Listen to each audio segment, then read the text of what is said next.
"You can't bring that thing through my terminal." The words slice through Chicago International Airport like a blade, echoing off glass walls while hundreds of passengers freeze mid-stride. Robert Mitchell, clipboard clutched like a weapon, blocks the path of 4 soldiers carrying a flag-draped casket. Corporal Marcus Washington stands motionless at the front of the honor guard. His Purple Heart catches the harsh fluorescent lighting. His jaw tightens, but he doesn't speak. Behind him, the American flag covering his fallen brother's casket ripples slightly in the recycled air. "Main terminal is for passengers, not for parades." Mitchell's voice cracks with authority. And something else, something uglier. His eyes scan Marcus from head to toe, lingering on his dark skin beneath the military uniform. "Take your ceremony to the service halls where it belongs." When the airport manager told the black corporal he looked suspicious, carrying military honors through the main terminal, what happened next left 200 people completely speechless. Marcus Washington hadn't expected anyone to question his right to escort his fallen brother home when he walked into Chicago International, still wearing the Purple Heart that 3 bullets in Afghanistan had earned him. Phones appear like magic. Whispers ripple through the crowd. A businessman mutters, "Why don't they just use the back way?" An elderly woman stares at the flag with growing discomfort. A 9-year-old girl clutches a gas station American flag, watching the man yell at the soldiers, who look like her uncle. Mitchell steps closer, his chrome watch catching the light as he gestures toward a service corridor marked, "Authorized personnel only." "I don't care what papers you think you have. Do you see this chaos? 98% on-time departures. That's my record." His voice drops to something more sinister. "People like you always cause problems, always think the rules don't apply." The words hang in the air like poison gas. Main terminal is for legitimate passengers, not whatever this is supposed to be. The crowd shifts uncomfortably. Some pull out phones to record. Others look away, complicit in their silence. A teenager whispers to her friend, "This is going to be viral." The casual cruelty spreads like infection through the terminal. Carmen Torres and 9-year-old Sophia emerge from the crowd. Carmen's calloused hands that once fixed helicopters in desert heat, tremble slightly as she watches her son's honor guard being humiliated. Sophia grips her small American flag, confused by the hatred in the man's voice. "That's my Ryan," Carmen whispers, tears threatening. "That's my baby boy." Mitchell doesn't hear her, or pretends not to. He's already turning his back dismissively. Security to gate B7. We have individuals refusing to comply with terminal regulations. Marcus's breathing becomes deliberate, controlled. His medals feel suddenly heavy against his chest. The Bronze Star, the Combat Action Ribbon, the Purple Heart. Each piece of metal a memory of gunfire and brotherhood and promises made under foreign stars. The fluorescent lights buzz overhead like angry wasps. The smell of overpriced coffee mingles with the acrid scent of shame. Normal life continues around them. Boarding announcements, rolling luggage, people rushing to gates. Oblivious to the fact that in this sterile corridor of commerce, dignity itself stands trial. Marcus says nothing. The silence screams louder than words. If you believe no one should be treated this way, type honor below. Your voice matters more than you think. Marcus Washington has carried heavier burdens than Ryan Torres's casket. 3 tours in Afghanistan. 12 years of active duty. A Purple Heart earned when Taliban bullets tore through his shoulder, his thigh, his ribs. But he kept returning fire until his unit reached safety. The Bronze Star came later, when he carried 2 wounded soldiers across a minefield while mortars rained down like deadly hail. But today, in this sterile American airport, the weight of those decorations feels different, heavier, like accusations instead of honors. The young corporal adjusting the flag's position is Danny Martinez, 19, from El Paso. His hands shake slightly. This is his first funeral detail. Next to him stands Sergeant James Crawford, a 20-year veteran whose own father came home from Vietnam in a box just like Ryan's. At the rear, Private First Class Angela Brooks keeps her eyes forward, remembering her brother who didn't make it back from Iraq. But it's Marcus who carries the real weight. Marcus who made the promise. 2 months ago, in a forward operating base that smelled of diesel fuel and fear, Ryan Torres had gripped his hand in the medical tent. Shrapnel from an IED had torn through Ryan's chest, but his eyes were still sharp, still fierce with the stubborn life that had made him everyone's little brother. Marcus, Ryan had whispered, blood speckling his lips. If something happens, bring me home through the front door, not the back, not hidden. Let people see, let them remember. Ryan had survived that attack, lived another month, died when he threw himself on a grenade to save a school full of Afghan children and his entire unit. 24 years old, a hero who bled red, white, and blue. Now Marcus stands in an American airport, being told that Ryan, that hero, belongs in the service corridors with the trash and the cleaning supplies. The institutional racism isn't new. Marcus has felt it his entire military career. The assumption that he's aggressive, that he doesn't belong in leadership, that his achievements must be affirmative action rather than earned valor. He's perfected the art of dignified silence, of letting his service record speak instead of his voice. But today is different. Today he's not representing just himself. Mitchell circles back, emboldened by the growing crowd and the phone cameras. Look, soldier boy, I'm trying to be reasonable here. You people always want to make everything about race, but this is just about procedures. You people. The words land like slaps. Marcus's left eye twitches just once. His breathing remains controlled, shoulders square, chin level. 12 years of military bearing holds him upright, while the civilian world swirls around him with its clocks and schedules and complete ignorance of what honor costs. Behind him, Ryan's casket rests on the ceremonial gurney. The flag is folded to military perfection, 13 folds, each one precise, each one meaningful. Hidden beneath that fabric is a young man who died believing America was worth dying for. Sophia Torres tugs on her mother's jacket. "Mummy, why is that man being mean to Uncle Ryan's friends?" Carmen kneels down, her voice breaking slightly. "Because some people, Mija, they judge by what they see outside instead of what's inside. They don't understand that heroes come in all colors." The conversation carries in the terminal's acoustics. Mitchell hears it, and his face darkens. "Ma'am, please control your child and move along. This is already disrupting enough passengers." Marcus closes his eyes for exactly 1 second. When he opens them, his decision crystallizes like ice.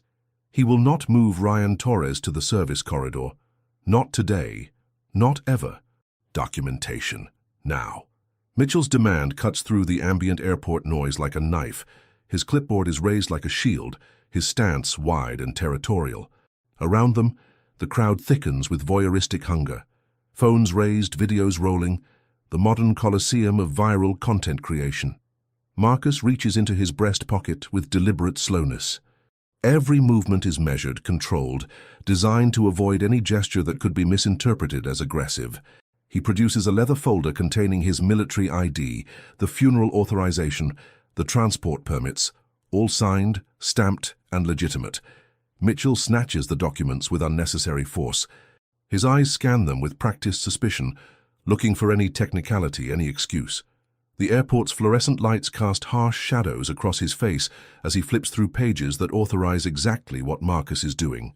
"These could be fake," Mitchell announces loudly, holding up the Purple Heart citation. "Do you know how many people try to scam the system with counterfeit military documents?" The accusation hangs in the air like tear gas. A businessman nearby actually laughs, a short, cruel bark of amusement. "Stolen valor, probably," he says to his companion, loud enough for everyone to hear. They always try to play the hero card. Marcus's jaw muscle twitches, but his voice remains steady. "Sir, those documents are authentic. We have full authorization from both the Department of Defense and Airport Security." "Oh, you have authorization?" Mitchell's voice drips with sarcasm. "Well, I wasn't informed. And I run passenger flow operations. Nothing moves through my terminal without my approval." The lie is brazen, obvious to anyone who understands how airports work. But truth has never been the point of this confrontation. Her security guard approaches. Young, nervous, probably making $15 an hour to deal with drunk passengers and lost luggage. This is beyond his training. His hand hovers near his radio, uncertain whether to call for backup or retreat. "Problem here, Mr. Mitchell. These individuals are attempting to conduct an unauthorized military demonstration in the main terminal." Mitchell responds with bureaucratic precision. "I've instructed them to use appropriate service corridors, but they're refusing to comply." The phrase "these individuals" carries weight, emphasis, othering. Not "these soldiers," not "this honor guard." "These individuals." Carmen Torres steps forward, her voice shaking but determined. "My son died for this country. He has every right to come home with dignity. Mitchell barely glances at her. Ma'am, emotional appeals won't change airport regulations. Your son is dead. This is about passenger flow efficiency. The words hit Carmen like physical blows. Sophia begins to cry. Not the dramatic wailing of a child seeking attention, but the quiet, confused tears of innocence confronting cruelty for the first time. The crowd's energy shifts. What began as curiosity is curdling into something uglier. Phones continue recording, but now the comments become audible. Just move the coffin, Jesus. Why do they always have to make a scene? Probably gang-related anyway. The casual racism flows like sewage through the crowd's murmurs. Each comment emboldens the next, creating a feedback loop of normalized hatred. Marcus stands at the eye of this storm, his presence both catalyst and shelter. His uniform is immaculate, his bearing textbook military perfection. But beneath the composed exterior, something fundamental is being tested. The honor guard behind him remains frozen in formation. Danny Martinez's hands shake slightly on the casket rail. Sergeant Crawford's jaw is locked tight enough to crack teeth. Private Brooks stares straight ahead, but tears track down her cheeks. They're all looking to Marcus, waiting for orders, waiting for leadership, waiting for him to decide how much indignity they'll accept in the name of keeping the peace. Mitchell checks his watch, that chrome monument to his own importance. So you have 60 seconds to clear this area, or I'm having you all arrested for trespassing and disturbing the peace. The terminal holds its breath. Time's up. Mitchell's voice cuts through the humid tension like a blade. His face has flushed purple with power and righteous indignation, veins bulging at his temples. The clipboard in his hands has become a scepter of petty authority. Security. I need these people removed immediately. They're creating a public disturbance and endangering passenger safety. 3 security guards approach now. The nervous young one joined by 2 older officers whose body language suggests they've dealt with difficult situations before. Their hands rest casually near tasers and zip-tie restraints. The lead guard, a thick-set man whose name tag reads Torres, no relation to Ryan, addresses Marcus with practiced authority. Sir, you need to move this ceremony to the designated area immediately, or we'll be forced to escort you out. Marcus's response is measured, respectful. Officer, we have full documentation and authorization. We're not breaking any laws or regulations. You're breaking my regulations, Mitchell interjects, stepping closer to Marcus than necessary. The proximity is deliberate, invasive, designed to provoke a reaction. And in case you forgot, you're not in Afghanistan anymore. You're in America, my America, where we follow rules. The crowd has swollen to over 100 people now. Boarding announcements echo overhead, but most passengers have stopped what they're doing to watch the confrontation unfold. Phones are raised like torches in a medieval mob, recording every second for social media immortality. To a teenager with purple hair live streams to her followers, "Y'all, this is getting spicy. Military dude thinks he owns the airport." Her friends giggle, adding cruel commentary. "Why doesn't he just move? It's not that deep." The casual cruelty spreads through the younger demographics like wildfire. To them, this isn't a funeral or a moment of honor, it's content, entertainment, a break in the monotony of air travel. But something else is happening in the crowd. An elderly black woman clutches her purse tighter, recognition dawning in her weathered eyes. A middle-aged Latino man stops filming and actually puts his phone away. A white businessman in an expensive suit looks uncomfortable for the first time. Mitchell senses the moment and escalates. "Look at this crowd, look at this chaos. This is exactly what I'm talking about. People like you don't understand that the world doesn't revolve around your problems." "People like me." Marcus's voice remains level, but something arctic enters his tone. "Yeah, people like you. Always playing the victim. Always demanding special treatment. Always acting like society owes you something." Mitchell's mask is slipping now, revealing the ugly truth beneath bureaucratic efficiency. "You want respect? Earn it. Follow the rules like everyone else." The words detonate like IEDs in the terminal's recycled air. Even some of the phone-wielding teenagers lower their devices, suddenly aware they're witnessing something beyond entertainment. Sophia Torres breaks free from her mother's grip and runs toward the honor guard. Before anyone can stop her, she places her small hand on the casket's flag and looks up at Mitchell with the devastating honesty of childhood. My uncle Ryan earned respect. He died protecting people. Why are you being mean to him? Mitchell looks down at the 9-year-old girl and says the words that will haunt this terminal forever. Little girl, your uncle was just doing his job. Probably got himself killed because he couldn't follow orders either. The silence that follows is nuclear. Even the ambient airport noise seems to pause. The businessman stops recording. The purple-haired teenager's mouth falls open. Carmen Torres makes a sound somewhere between a gasp and a scream. Marcus Washington closes his eyes and takes one deep breath. When he opens them, they are no longer the eyes of a man seeking permission. They are the eyes of a soldier who has chosen his battlefield. The silence breaks like glass. Suddenly, everyone is talking at once. Phone cameras swivel between Marcus and Mitchell like spectators at a tennis match. The purple-haired teenager resumes her live stream with renewed viciousness. Oh, snap! He just went off on a dead soldier. This is about to be epic. Her followers flood the comments with fire emojis and crying, laughing faces. To them, human dignity is just another form of entertainment, cruelty just another way to go viral. But not everyone is laughing. The elderly black woman who clutched her purse earlier steps forward, her voice cutting through the chaos with the authority of lived experience. Young man, she addresses Mitchell, you should be ashamed of yourself. That's somebody's child in that box. Mitchell whirls on her, emboldened by the crowd's energy. Ma'am, this is none of your business. Please move along before you get yourself in trouble too. The threat in his voice is unmistakable. The woman steps back, but her eyes remain defiant, fixed on Marcus with something that looks like recognition. A businessman in a $1,000 suit films closer, zooming in on Marcus's face, waiting for the explosion everyone expects. Come on, soldier boy, he mutters under his breath. Show us that famous military discipline. His colleague laughs. $20 as he snaps in the next minute. These people always do. These people. The phrase echoes through the crowd like a virus, infecting conversation after conversation. Why don't these people just follow rules? These people always cause problems. These people think they're special. The dehumanization is systematic, casual, normalized. Marcus isn't a decorated veteran or a grieving brother-in-arms. He's just another member of these people who needs to be put in his place. Danny Martinez, the 19-year-old corporal, whispers urgently to Marcus, Corporal Washington, sir, maybe we should just... Stand fast, Martinez, Marcus replies quietly.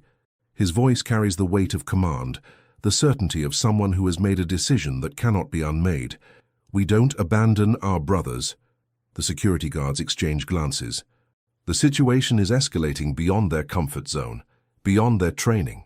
The lead guard speaks into his radio. Control, we need additional units at Gate B7. Possible 1054. 1054. Suspicious person.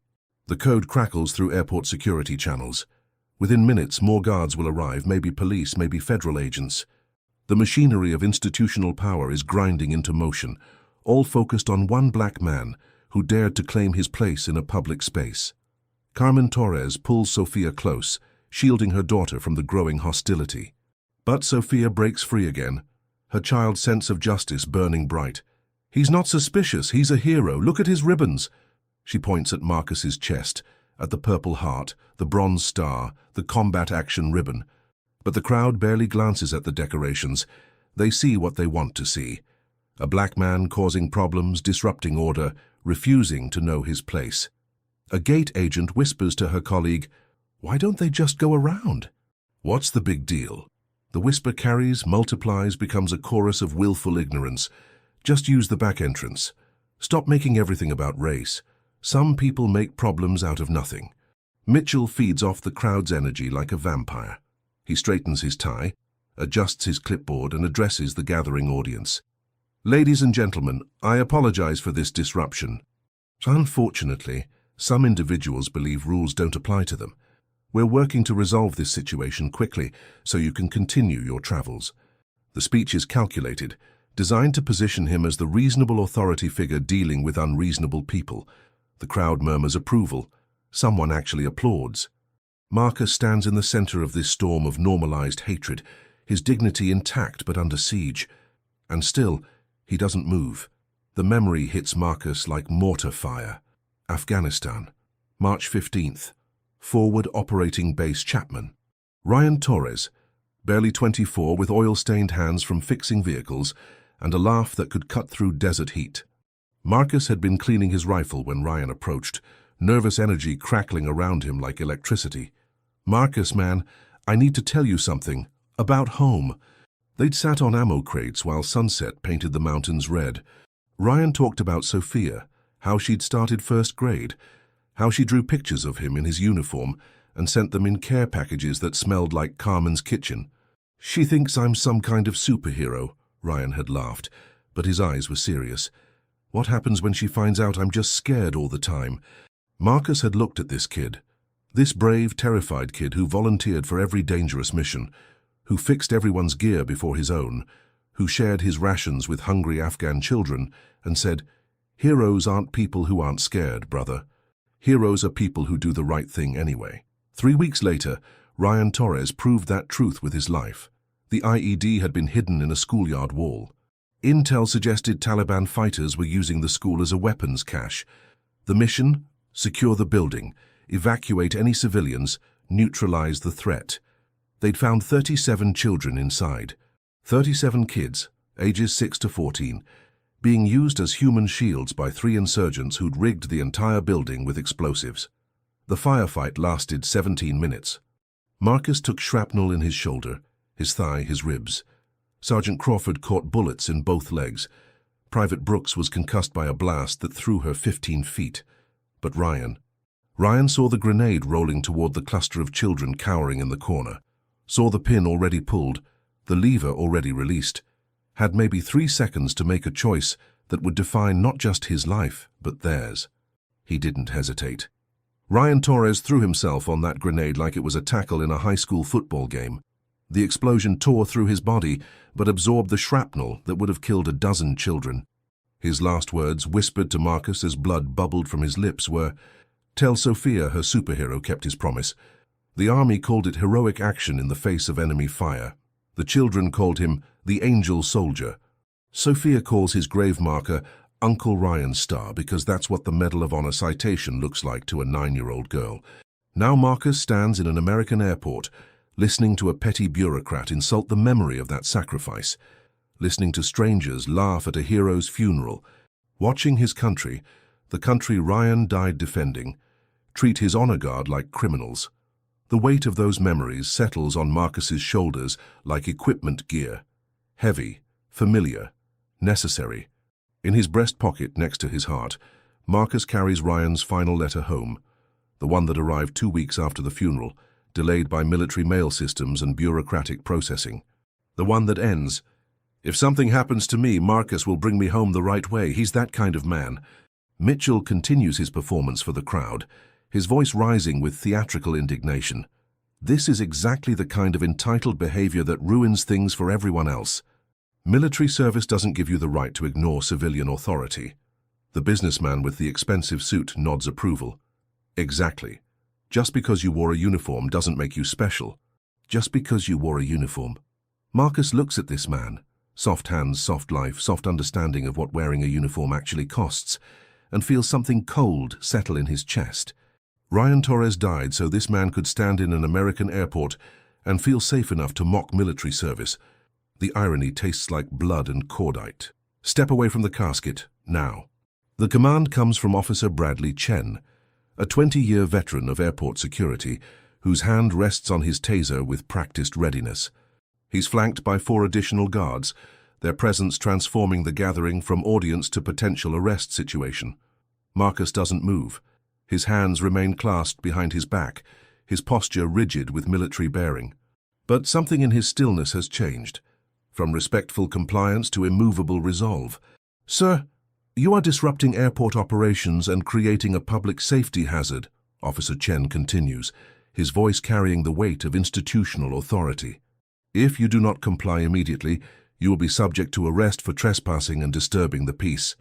The crowd presses closer, phones raised like weapons, waiting for the moment when the dignified soldier finally breaks. The purple-haired teenager has switched to video, her commentary becoming breathless with anticipation. "Y'all, this is about to get crazy. 5 security guards versus 1 soldier. Mitchell circles behind the guards like a hyena emboldened by the pack. Officer Chen, these individuals have been given multiple opportunities to comply with airport regulations. They're clearly looking for confrontation. Looking for confrontation. The phrase is calculated, designed to paint Marcus as the aggressor despite his obvious restraint. Furthermore, Mitchell continues, his voice gaining momentum, I have serious concerns about their documentation. These military papers could easily be falsified. Have you seen how sophisticated document fraud has become? The accusation hangs in the air like poison gas, stolen valor, the lowest insult possible for a genuine veteran. Sergeant Crawford, standing at the casket's rear corner, makes a sound deep in his throat, part growl, part prayer. His own bronze star seems to burn against his chest. Private Brooks's hands shake slightly on the flag's edge. But it's Danny Martinez who breaks first. Those medals are real. The 19-year-old's voice cracks with emotion and fury. Corporal Washington saved my life. He saved all our lives. You people don't know what you're talking about. Control your soldier, Corporal, Officer Chen warns Marcus. Any further outbursts will result in immediate detention. Marcus's voice, when it comes, is steady as granite. Stand down, Martinez. Maintain formation. The command ripples through the honor guard like electricity. 4 soldiers snap back to perfect attention, their discipline overriding their fury. The crowd watches this display of military precision with a mixture of awe and resentment. Carmen Torres steps forward, her voice shaking but determined. Those medals are real because my son is dead, really dead. Ryan Torres, 24 years old, killed in action protecting children. This man, she points to Marcus, carried my boy out of hell and brought him home. Her words cut through the crowd's casual cruelty like a blade. Several people lower their phones. The businessman in the expensive suit actually looks uncomfortable for the first time. But Mitchell is beyond shame now, drunk on power and audience attention. Ma'am, emotional appeals won't change airport regulations. And frankly, your son knew the risks when he enlisted. That's what soldiers sign up for. The words detonate like IEDs in the terminal's recycled air. Even the purple-haired teenager stops filming. Even the security guards look shocked. Even some of the cruel bystanders take involuntary steps backward.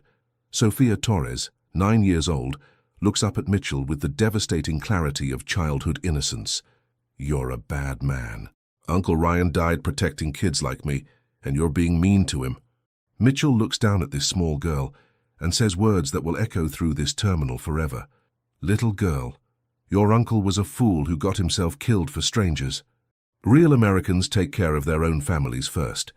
The silence that follows is absolute, nuclear, complete. Marcus Washington's breathing stops. When it resumes, something fundamental has changed. The silence stretches like a held breath. In that crystalline moment of suspended time, something shifts in the terminal's atmosphere. The casual cruelty that had been feeding on itself suddenly feels exposed, naked, undeniable. The elderly black woman who spoke earlier steps closer to Carmen Torres, placing a weathered hand on her shoulder. I'm sorry, baby, she whispers. I'm so sorry for your loss. A middle-aged Latino man, a baggage handler still in his airline uniform, removes his cap and holds it over his heart. He doesn't speak, but his gesture cuts through the crowd's indifference like a prayer made visible. The businessman in the expensive suit has stopped filming entirely. His phone hangs forgotten in his hand as he stares at Marcus with something that might be dawning comprehension. Even some of the security guards shift uncomfortably. Officer Chen's hand moves away from his taser. This isn't the confrontation he was trained for. This is something else entirely. Mitchell senses the crowd's energy changing and doubles down on his authority. That's enough, Officer Chen. I want these people removed immediately. They're creating a public disturbance and endangering passenger safety. But his voice lacks its earlier conviction. The words sound hollow, scripted, desperately trying to reclaim narrative control. Marcus finally speaks. Not to Mitchell, not to the guards, to Ryan. You don't disrespect a fallen hero. The words are quiet, barely above a whisper, but in the cathedral silence of 200 held breaths, they carry like thunder through the terminal's acoustics. Marcus kneels beside the casket with deliberate slowness. His movements are precise, reverent, each gesture carrying the weight of military ceremony. He adjusts the flag that Mitchell's earlier aggression had disturbed, smoothing each fold with hands that have carried wounded brothers across minefields. The simple act transforms the space around him. What had been a site of conflict becomes something sacred. Private Ryan Torres, Marcus speaks to the casket, his voice carrying just far enough for the crowd to hear. 24 years old, Medal of Honor recipient. Saved 37 children and his entire unit by throwing himself on a grenade. Each word lands like a physical blow to the gathering. The purple-haired teenager's mouth falls open. The businessman's expensive suit suddenly feels like costume. Even Mitchell takes an involuntary step backward. He asked me to bring him home the right way, Marcus continues, still kneeling, still speaking to his fallen brother. Through the front door. With honor, because that's what heroes deserve. Marcus reaches into his breast pocket and withdraws something small, metallic. It's a challenge coin, worn, scratched, carried through 3 deployments. He places it gently on top of the flag, right where Ryan's heart would be. That's from the unit, brother. We're bringing you home. The gesture breaks something in the crowd's casual cruelty. Phones lower, whispers stop. Even the ambient airport noise seems to pause in respect. Danny Martinez's eyes fill with tears. Sergeant Crawford's jaw tightens with suppressed emotion. Private Brooke stands straighter, her bearing shifting from defensive to proud. Carmen Torres makes a sound between a sob and a prayer. Sophia clutches her mother's hand, finally understanding that something profound is happening, something beyond her 9-year-old comprehension, but worthy of her silence. The elderly black woman speaks again, her voice carrying the authority of lived experience. That man served his country with honor. His family deserves better than this. Her words ripple through the crowd like stones thrown in still water. Other voices join her, quiet at first, then stronger. This isn't right. Let them pass. Show some respect. Mitchell looks around at the changing crowd, at faces that had been sympathetic to his authority just moments before. Now they watch him with something approaching disgust. For the first time since this confrontation began, Robert Mitchell looks uncertain, afraid, alone. The click of military dress shoes on polished floor cuts through the tension like a bell tolling. Major Jennifer Cross appears through the crowd, her navy uniform crisp as pressed steel, her bearing unmistakable.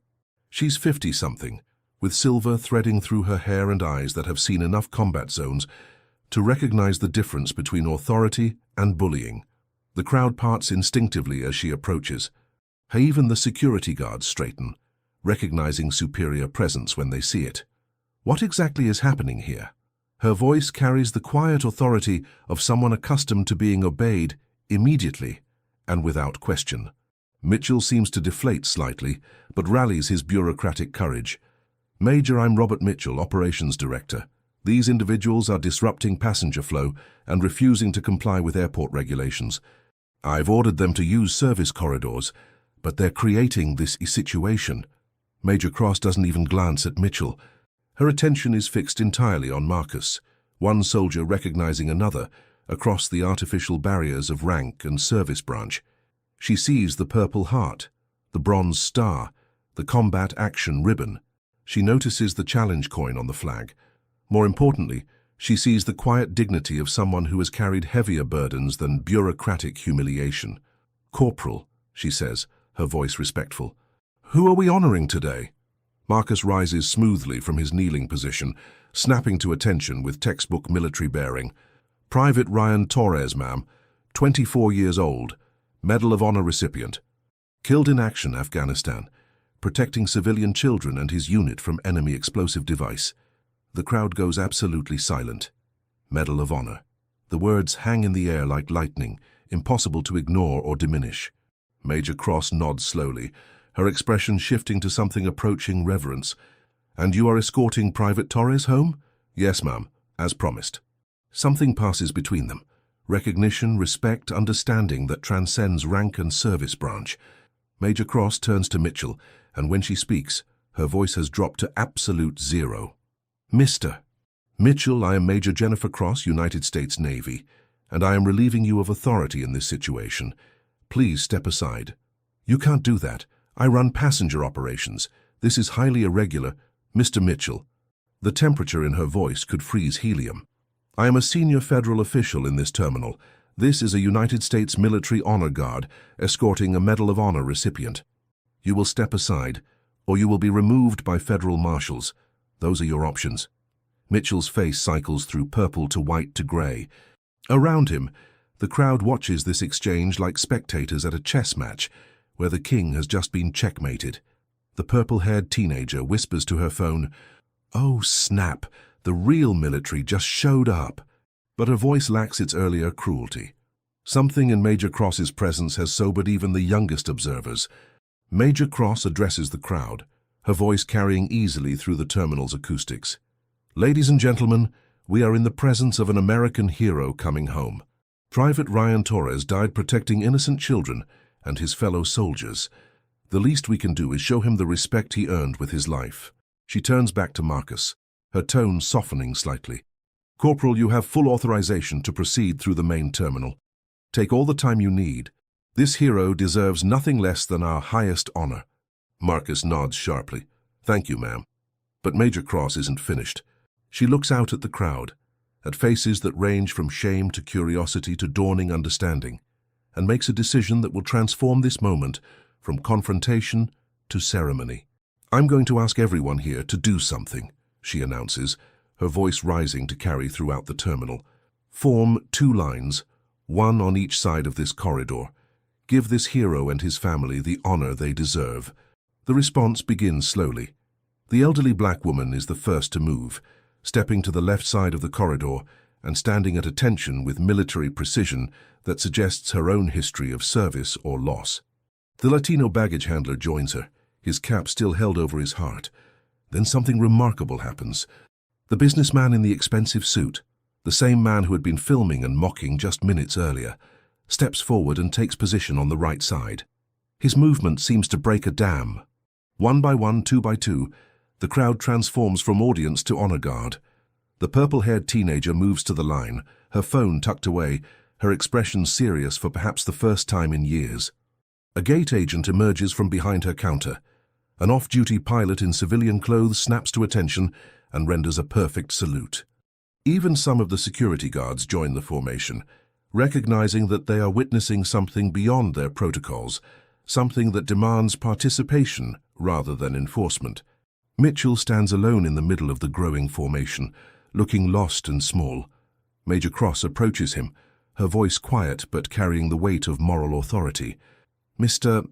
Mitchell, you can be part of this or you can be in the way of it, but you cannot stop it." The terminal transforms. What was chaos becomes ceremony. What was commerce becomes cathedral. And in the center of it all, Marcus Washington stands straighter, knowing that Ryan Torres will finally receive the homecoming he was promised. "Do you see these ribbons?" Major Cross's voice carries across the silent terminal as she points to Marcus's chest. Purple Heart, wounded in action while saving lives. Bronze Star, heroic achievement in combat. Combat Action Ribbon, direct engagement with enemy forces. Her words fall like hammer blows on the crowd's earlier assumptions. Each decoration represents blood, sacrifice, courage under fire, things that most of these civilians have never witnessed, never understood. "And this man," she continues, gesturing toward the casket, "died earning the Medal of Honor, our nation's highest decoration for valor. He threw himself on a grenade to save 37 children and his entire unit." The businessman who had been mocking stolen valor just minutes earlier stares at the challenge coin glinting on Ryan's flag. His expensive suit suddenly feels like a costume, his earlier words like poison in his mouth. The purple-haired teenager looks at her phone, at the video she'd been planning to post with cruel commentary. Her thumb hovers over the delete button as shame rises in her throat like bile. Major Cross isn't finished. She addresses Mitchell directly, her voice carrying across the now silent terminal. "Mr. Mitchell, this corporal didn't just serve our country, he bled for it.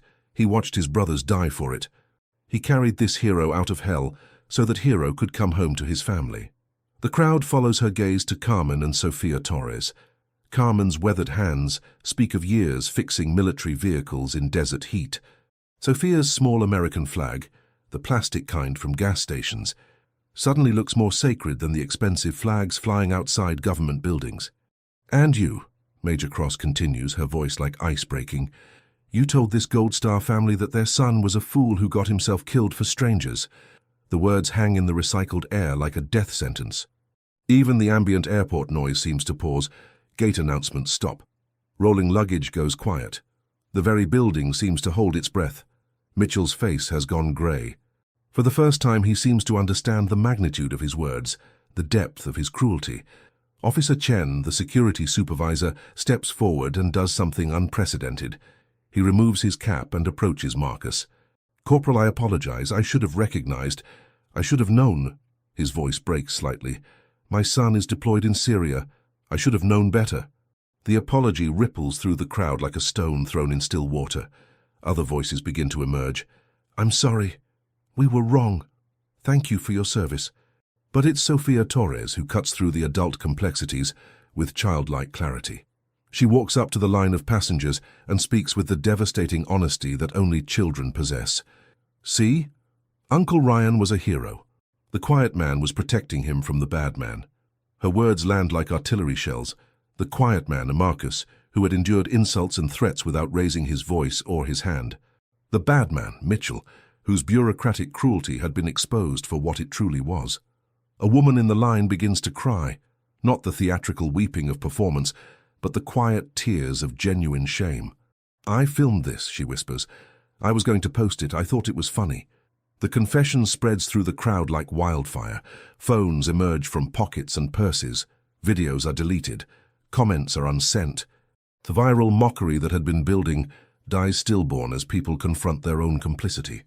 The elderly black woman who had been the first to show respect speaks again, her voice carrying the weight of lived experience. "Some of y'all needed to learn what real men look like, what real honor looks like." She looks directly at Marcus, and in her eyes is recognition, not just of his service, but of the dignity he maintained while under assault, the strength it takes to remain standing when the world tries to break you down. "That's a man right there," she says simply. "That's what courage looks like." Major Cross turns her attention fully to Mitchell, her voice carrying the weight of moral authority and institutional power. "Mr. Mitchell, let me make sure I understand your position. You believe that a Medal of Honor recipient should enter this terminal through the service corridors, like garbage, like something to be hidden?" Mitchell's mouth opens and closes like a fish pulled from water. The crowd watches this interrogation with the fascination of people witnessing justice in real time. "You told a Gold Star mother that her son was a fool. You told a 9-year-old girl that her hero uncle got himself killed for strangers. You questioned the authenticity of decorations earned with blood." Each accusation lands like a physical blow. Mitchell's earlier confidence has evaporated, leaving only a middle-aged bureaucrat whose petty authority has been exposed as moral bankruptcy. "And you," Major Cross continues, her gaze sweeping the crowd, "you filmed it. You laughed. You called it entertainment. A hero's funeral became your afternoon amusement." The crowd shifts uncomfortably. The businessman stares at his shoes. The teenagers who had been live-streaming now look physically ill. Even the security guards who had been prepared to arrest Marcus now seem ashamed of their role. "This is what we've become?" Major Cross's voice rises, carrying to every corner of the terminal. "This is how we treat our protectors, our heroes, our Gold Star families." A gate agent in the crowd calls out, "We didn't know." Major Cross's response cuts like a blade. "You didn't want to know. You saw decorations, you saw dignity, you saw a family in grief, and you chose mockery over understanding." The purple-haired teenager steps forward, tears streaming down her face. "I deleted everything. I'm sorry. I'm so sorry." Her apology breaks something in the crowd's defensive posture. More voices emerge. "We were wrong. I'm ashamed. How do we fix this?" But it's Carmen Torres who provides the answer. She steps forward, her voice shaking but determined. "You fix it by remembering. You fix it by doing better next time. You fix it by seeing soldiers like my son and this man," she gestures to Marcus, "as human beings who bled for your freedom." Sophia tugs on Major Cross's uniform and looks up with 9-year-old wisdom. "The bad man said mean things about Uncle Ryan, but the quiet man protected him. Heroes protect heroes, right?" Major Cross kneels to Sophia's level, her expression softening. "That's exactly right, sweetheart. Heroes protect heroes, and real Americans protect all their heroes no matter what they look like." The words land like hammer blows on the crowd's consciousness. No matter what they look like. The racial dimension of this confrontation, the elephant in the terminal, finally acknowledged. Mitchell makes one last desperate attempt to salvage his authority. "This is highly irregular. I have procedures to follow. You can't just—" "Mr. Mitchell." Major Cross rises to her full height, her voice like winter wind. "You are relieved of duty, effective immediately. Federal marshals will escort you from the premises." Two federal air marshals who had been watching from the crowd step forward. They're not rough, but they're implacable. Mitchell's protests fade as he's guided away from the scene of his moral collapse. The crowd watches him go with something approaching relief. The source of toxic authority has been removed, leaving space for something better to emerge. Officer Chen approaches Marcus again. "Corporal, it would be our honor to provide full security escort for Private Torres. The least we can do." Marcus nods slowly, his dignity intact, his mission clear. Private Torres deserves nothing less than our best. The terminal has transformed from a site of conflict to a space of recognition. And the ceremony is about to begin. Major Cross addresses the assembled crowd with the authority of someone who has seen war's true cost. "I want you to understand exactly who you're in the presence of today. Corporal Marcus Washington served 3 tours in Afghanistan. He was wounded 3 times. Shrapnel in his shoulder, bullets in his thigh and ribs. He could have come home after the first wound. Could have taken a desk job after the second." Her voice carries to every corner of the terminal, each word etching itself into the crowd's consciousness. Instead, he stayed with his unit, stayed with his brothers. And when Private Ryan Torres saw that grenade rolling toward 37 children, Corporal Washington was right there, laying down suppressing fire, taking bullets meant for others, making sure those children had a chance to live. The businessman who had mocked stolen valor stares at Marcus with something approaching awe. The decorations on his chest, pieces of metal that had seemed like costume jewelry just an hour ago, now carry the weight of genuine understanding. "The Taliban wanted to use those children as human shields," Major Cross continues. "Wanted to force us to choose between their lives and completing our mission. But these soldiers, these heroes, found a third option." She pauses, letting the weight of sacrifice settle on the crowd like snow. Private Torres threw himself on that grenade, knowing it would kill him, knowing he would never see his mother again, never watch his little sister Sophia grow up, never come home to the family that loved him. Carmen Torres presses her hand to her mouth, tears streaming. But they're not tears of shame anymore, they're tears of pride, of recognition finally given. And Corporal Washington, Major Cross's voice softens slightly, carried his brother's body out of that hell. Carried him through enemy fire, through a collapsing building, through everything the war could throw at them because he made a promise. The crowd is absolutely silent now. Even the ambient airport noise seems muted, as if the building itself is listening. That promise was simple. Bring him home the right way, through the front door, with honor, because that's what heroes deserve. Sophia Torres breaks the silence with the clarity that only children possess.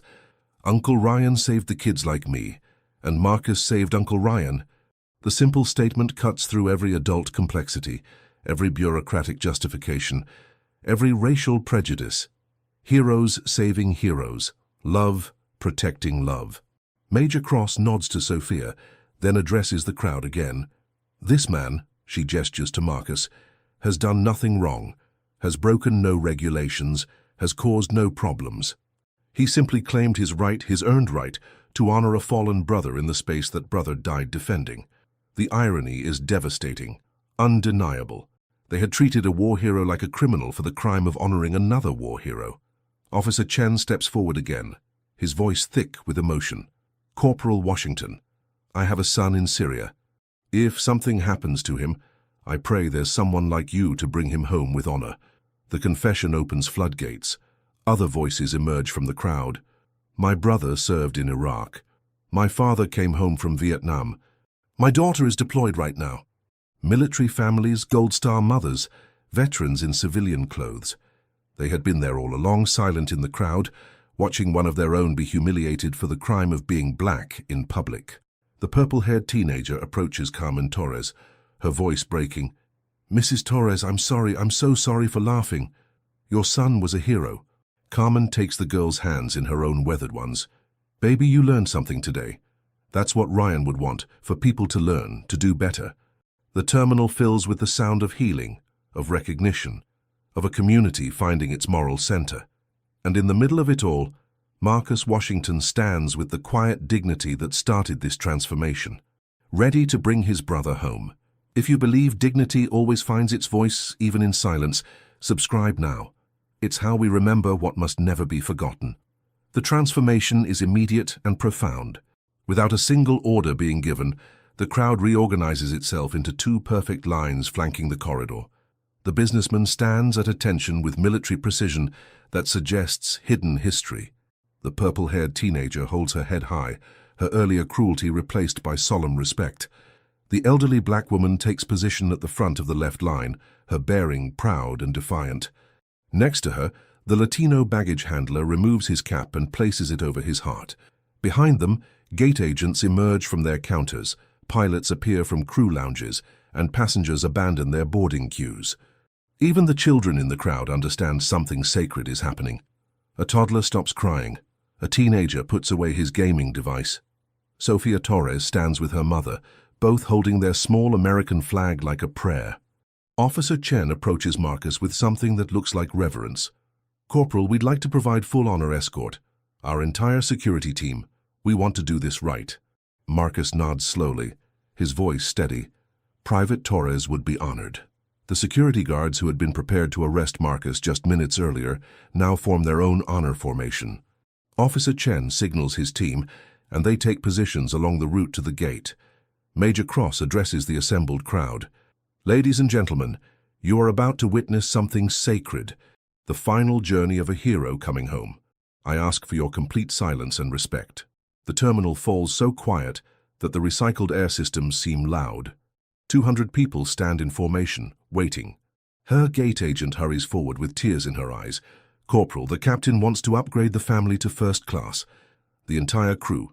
We want to make this right."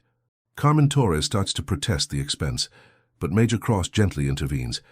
"Ma'am, it's not charity, it's recognition. Your son earned this honor." The businessman who had been filming approaches hesitantly. "Corporal, I said things, horrible things. I deleted everything, but I need you to know I'm ashamed. My grandfather served in Korea, and he would have disowned me for what I did today." Marcus looks at this man, this stranger who had been part of the cruel mob just an hour ago, and responds with grace that humbles everyone within earshot. "Sir, you're here now. That's what matters." The simple forgiveness breaks something in the businessman's composure. He takes his place in the honor line, with tears streaming down his face. An airline captain appears in full uniform, approaching with the bearing of someone who understands chain of command and respect. "Corporal Washington, it would be our honor to carry Private Torres home. We've prepared the aircraft for a hero's transport." The purple-haired teenager approaches Sophia Torres, kneeling to her level. "Sophia, can you tell me about your Uncle Ryan? I want to remember him right." Sophia's face lights up with the joy of sharing beloved memories. "Uncle Ryan fixed cars and sent me pictures from far away. He said he was keeping kids safe like me. Mummy says he's an angel now." The teenager, who had been laughing at a hero's funeral just an hour earlier, listens with the intensity of someone receiving sacred information. Major Cross surveys the transformed terminal and speaks to Marcus. "Corporal, this is how it should have been from the beginning. This is the America your brother died defending." Marcus adjusts the flag on Ryan's casket one final time, ensuring every fold is perfect. The challenge coin catches the light, a small circle of brotherhood in an ocean of recognition. "Private Torres," he whispers to his fallen brother, "we're bringing you home the right way, just like you asked." The honor guard forms up. 200 strangers become brothers and sisters in respect. The ceremony begins. The procession moves forward through the corridor of honor. Marcus leads with the bearing of someone who has carried heavier burdens than grief. Behind him, Danny Martinez, Sergeant Crawford, and Private Brooks maintain perfect formation, their movements synchronized like a prayer made visible. The flag draped over Ryan's casket catches the golden afternoon light streaming through the terminal's enormous windows, transforming the red, white, and blue into something ethereal, sacred. As they pass between the lines of silent passengers, something remarkable happens. Each person they pass performs their own gesture of respect. Some salute, others place hands over hearts. Many simply bow their heads in recognition of sacrifice. The businessman removes his baseball cap despite his expensive suit. A mother lifts her toddler and whispers, "That's a hero, baby. Remember this." An off-duty airline pilot snaps to attention and renders a perfect military salute. Carmen Torres walks beside the casket, her hand resting gently on the polished wood beneath the flag. In her weathered fingers, she carries Ryan's last letter home, the one that arrived 2 weeks after the funeral, the one that ends with, "If something happens, Marcus will bring me home the right way." Sophia doesn't skip or fidget now. She walks with the gravity of a child who understands something profound has shifted in the world around her. At the gate, she stops and places her gas station flag on top of the military flag, right over Ryan's heart, next to Marcus's challenge coin. The small flag, plastic pole, bright colors, probably cost $2, looks perfect there, sacred. Then she does something that breaks the last walls of composure in the watching crowd. She stands on her tiptoes and kisses the casket through the flag. "Bye, Uncle Ryan. We're taking you home the front way, just like you wanted." Marcus's eyes close for just a moment. When they open, they're glistening. He reaches down and gently lifts Sophia, holding her as she salutes her uncle one last time. The image, the battle-hardened soldier holding the little girl with the gas station flag, both saluting the fallen hero, burns itself into the memory of everyone present. At the gate, the airline crew stands at full attention. The captain emerges from the cockpit, his uniform crisp, his expression carved from respect. "Corporal Washington," he says, his voice carrying the weight of institutional commitment. "Private Torres will travel home with full honors. We've cleared the first-class cabin for the family and honor guard, the least we can do." As they prepare to load the casket onto the aircraft, Major Cross makes an announcement to the assembled crowd. "Ladies and gentlemen, you have witnessed something important today. You've seen how prejudice can blind us to heroism, how cruelty can masquerade as authority, and how recognition, when it finally comes, can transform everything." Her words carry across the terminal with the authority of truth spoken in the right moment. Private Ryan Torres died so that children could live. Corporal Marcus Washington risked everything to honor that sacrifice. And all of you, chose to be part of something better when it mattered most. The elderly black woman who had been first to show respect calls out, "Some lessons cost blood to learn. Today's lesson was free, but only if we remember it." Her words ripple through the crowd like stones thrown in still water. Phones emerge, but not to mock, to record respectfully, to share the right way, to ensure this moment of recognition isn't lost. The purple-haired teenager posts a simple message. "I learned something today about heroes and honor. Rest in peace, Private Torres." The businessman shares a photo of the ceremony with one word: respect. Officer Chen shakes Marcus's hand. "Corporal, it's been an honor. Thank you for your service, both of you." Justice applied, recognition given, honor restored. 1 week later, Chicago International Airport looks different. A bronze plaque now stands near Gate B7, bearing simple words, "In honor of all service members who have made the ultimate sacrifice. Their dignity is our commitment." But the changes run deeper than commemorative metal. Airport Director Sarah Chen, Officer Chen's sister, newly promoted after Mitchell's dismissal, has implemented comprehensive changes. All airport staff now receive mandatory training on military honors, Gold Star families, and the recognition due to those who serve. The training includes a video of Marcus Washington's quiet dignity under assault, Ryan Torres's sacrifice in Afghanistan, and the moment when an entire terminal chose honor over humiliation. "This is how we do better," Director Chen tells each training class. "This is how we ensure it never happens again." The service corridors Mitchell wanted to force the honor guard into have been renamed the Heroes Pathway and are now used exclusively for honoring fallen service members and their families. A scholarship fund has been established in Ryan Torres's name, supporting children of Gold Star families. The businessman who had mocked stolen valor was the first major donor, contributing $50,000 and a simple note, "In memory of my own shame and honor of Private Torres." The purple-haired teenager, whose real name is Madison Chen, Officer Chen's daughter, now volunteers with veteran support organizations. Her viral platform, once used for cruel entertainment, now shares stories of military sacrifice and honor. "I learned the difference between getting attention and earning respect," she tells her followers. "Heroes like Private Torres earn respect. People like me just get attention." Major Cross has been promoted and now leads a Pentagon initiative, to ensure proper reception of fallen service members at civilian facilities nationwide. Her first policy recommendation: mandatory dignity protocols at all major transportation hubs. Marcus Washington continues his service, but something has changed. The quiet dignity that sustained him through assault has become a teaching tool. He speaks at military academies, at airport training sessions, at community gatherings. His message is always the same. Honor doesn't require permission. Dignity doesn't need justification.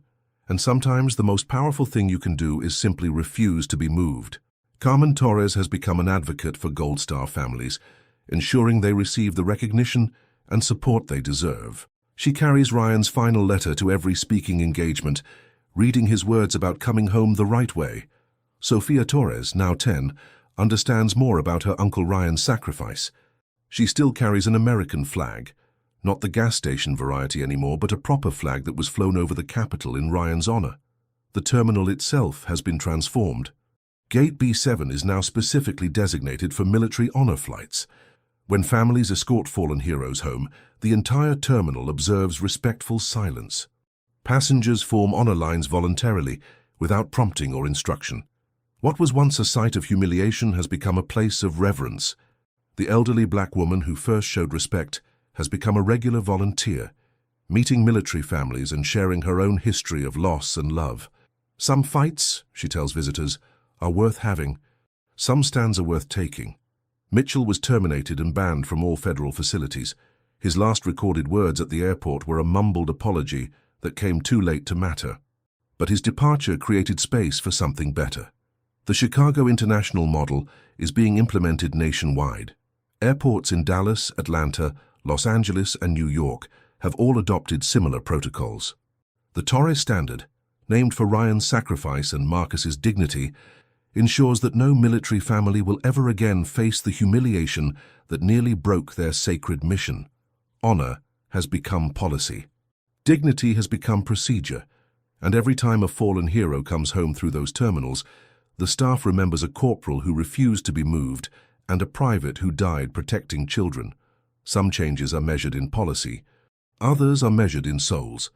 2 years later, Marcus Washington stands at Arlington National Cemetery as Ryan Torres receives his final honor. The Medal of Honor ceremony draws hundreds: senators, generals, Gold Star families, and a delegation from Chicago International Airport. But it's the smaller group that matters most to Marcus, the people who were there that day in the terminal. The businessman, now a major advocate for veteran causes, stands with his teenage son, sharing the story of how shame became purpose. Madison Chen, the former purple-haired teenager, films respectfully as part of her documentary about dignity and transformation. Her platform now reaches millions with messages of honor rather than cruelty. Officer Chen wears his dress uniform, having been promoted to Director of Airport Security nationwide. His policies have prevented dozens of similar incidents. Carmen Torres holds Sofia's hand as they watch Ryan's memory receive its highest recognition. Sofia, now 12, has started a youth organization called Heroes Helpers that supports military families. But it's Major Cross's words, spoken at the ceremony, that capture the true meaning of that day in Chicago. Private Torres died protecting children he had never met in a country thousands of miles from home. Corporal Washington honored that sacrifice by refusing to accept dishonor, even when facing a crowd that demanded his silence. Her voice carries across the assembled mourners and celebrants with the weight of earned wisdom. But the real heroes that day were the people who chose to change, who saw their own prejudice reflected back at them and decided to do better, who transformed a moment of shame into a lifetime of purpose. After the ceremony, Marcus visits Ryan's grave. The headstone is simple white marble etched with basic information: name, rank, dates, Medal of Honor recipient. But beneath the official inscription, Sofia has placed a small note in a protective sleeve. "Uncle Ryan, you came home the right way, just like you wanted. Love, Sofia." Marcus kneels and places a new challenge coin on the grave. Not his old one from Afghanistan, but a special edition minted by Chicago International Airport. One side bears Ryan's image, the other a simple phrase, "Heroes come home through the front door." "Mission accomplished, brother," Marcus whispers. As he rises, Marcus sees a young soldier approaching with a small group of civilians, a family by their resemblance. The soldier carries himself with the bearing of someone returning from deployment, but his eyes hold the uncertainty of someone not sure how he'll be received. Marcus recognizes the look. He's worn it himself. "Welcome home, soldier," Marcus says, extending his hand. The young man's relief is visible. "Thank you, Corporal. It means more than you know." "It always does," Marcus replies, "and it always should." The family surrounds their soldier with love and pride, but Marcus notices they're also watching him, recognizing the decorations, the bearing, the quiet authority of earned respect. This is how it spreads. This is how change happens. One recognition at a time, one choice to do better at a time, one moment of dignity defended at a time. As Marcus walks away from Arlington, his phone buzzes with a text from Sophia Torres. "Mr. Marcus, I'm going to West Point when I graduate. I want to serve like Uncle Ryan and like you." The message brings tears to his eyes, not of sadness, but of pride. The circle continues. Honor breeds honor. Dignity inspires dignity. Undeniable truths once revealed echo through generations. If you believe dignity doesn't have a color and honor doesn't have an expiration date, let us know below. Because some stories, some truths, are too important to remain silent. And if this tale reminded you that heroes come in all colors, serve in all ways, and deserve recognition always, subscribe now. We'll keep telling the stories that matter, the truths that can't be denied. See you in the next one where dignity always finds its voice.